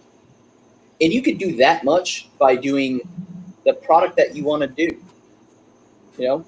And I think there are some companies that do that very well, that don't compromise on stuff. And that's awesome. You could be doing a hard company like that, or you could say, "Hey, I just want to move a shitload of product." You could say, "I want to move a shitload of everybody else's product and never make my own." And that's fine. Just as long as, I feel like if you're upfront with stuff. Yeah, exactly. God, I don't know if I can even say. Can we say company names on air, or is that going to get us all sued? Let's not. Okay. It's a large enough presence that, okay. Let's not. So, like, a company that, its last word sounds like cock, makes a lot of parts. So anyway, if you're taking a lot of those parts and you're building custom ARs with the cheapest fucking hardware and the cheapest parts possible, if you're calling it a custom AR, and it costs you $350 to put that thing together, and you're charging $1,200, you're a dick. Yeah. I mean, because you're knowingly fleecing people, and at the same time, you're dealing with a build that you could have saved yourself the money and got you like an ATI Omni, because most people don't even need anything beyond that anyway for $400. Yeah, and again, there's no problem, because if that customer wanted to buy stuff themselves and learn and put their effort into building it, fine. That's exactly what you're talking about, is the budget build and how do you get there. You can some of those trashier parts and make an AR that fires just as well as a mil-spec one. Because guess what? Those are trashy ones anyway. Well, yeah. Those of you who have never been in the military, just run very far away from, oh, it's mil-spec. Oh, great. Does that mean I'm going to see the ocean through the receiver and the upper? That's fantastic. Didn't know how small I was that I had Mark IIs with Beasley triggers, and then I like picked up a standard M16A2 and was like, just feel it, just grinding like crunch. Like, oh, this got me through war. Yeah, and so I think you can do all of it. There's no reason that you can't build a low cost AR for somebody and tell them, like, hey man, this is a $650 AR. Yeah. And they go, well, but my buddy said he spent $1,200, and you go, I could build you that too. It's up to you, man. It's up to you. It's up to your money and your budget. Yeah. But I think it is time. We're having a good time here, but we're coming up on 2 hours. So I think we should probably start to wrap it up. I think I get a text from the wife where it's going to be an hour. And, Bonus mom has come and checked on me once already, Eric, just so you know. And because, Junior's in trouble. So, time Junior's in trouble. That means shameless self-promotion. We'll start with Josh. Any of you that have enjoyed our time with Josh here, and if he's willing to give it, just let people know where to find you, how to follow you, how to keep up with anything you're putting out. Yeah, absolutely, man. So my personal IG that I'm never on is @QRFighter. You can always check out @Strike Industries or Josh.R @Strike Industries if you need anything direct. I'm not there 24/7. I'm sort of the T&E and evil monkey that makes bad things happen and yells at people and breaks shit in the shop to make them know that it doesn't work. NAG Industries with Eric, obviously. We specialize sales. I tend to specialize in law enforcement and military since it's my background and where I SME at, but always happy to answer questions. I think I'll be at a Vortex booth at some upcoming show soon. So, but again, I'm sort of the non-brand hooker. I don't care. If you have a question, send it over. I will easily poke hole. I think, as I told Eric today, I'm here just to poke holes in everybody's dreams. So don't go stealing my thing. The way this, and there he went. He went and ran away. It does look like you have a great idea there. Well, Junior had to get off. Eric, thanks for coming, joining us from the beach. Josh, thank you for joining us. When you get out this way, are you flying out or are you driving out? No, I'll drive out. Me and the dog will drive out, and I gotta see all the industry buddies I haven't seen this year. Man, people are filling up my dance card. I gotta go like here to Middle California, out to Nevada, down to Colorado, to Texas, to Texas, to Texas, to Texas, and Louisiana, and Junior's power just went out. Maybe his wife started riding. You never know. Well, real man. I wonder if it's just burning. Maybe we should call him. He's your responsibility, Josh. He did say it popped off. I've been getting text messages from people this whole time. Like, apparently, my buddy who lives in Atlanta, on top of the whole CNN thing, his local mall, he lives in one of the suburbs. Things are popping off there now. I said, "Hey, man, maybe you can get you some toilet paper." So, Yeah, we got protesters blocking the 8 like they always do. So, whatever. So, on that note, everybody listening and listening later on, thank you all for joining us. Stay safe out there. It is crazy right now, no matter what state you're in. This is kind of double down safe. So, this way, not get corona. Inoculate yourself early. That's right. If you inoculate whatever, I can't even talk. Alcohol, it can't get you. That's right. The Jameson and ginger ale and the skull glass keeps you nice and disinfected inside. Well, thank you, Josh. It was a pleasure. It was a fun time. Anytime, guys. Anytime. Nice And, talking to you, Josh. Good to see you, buddy. As always, everyone, be safe, be accurate, and God bless.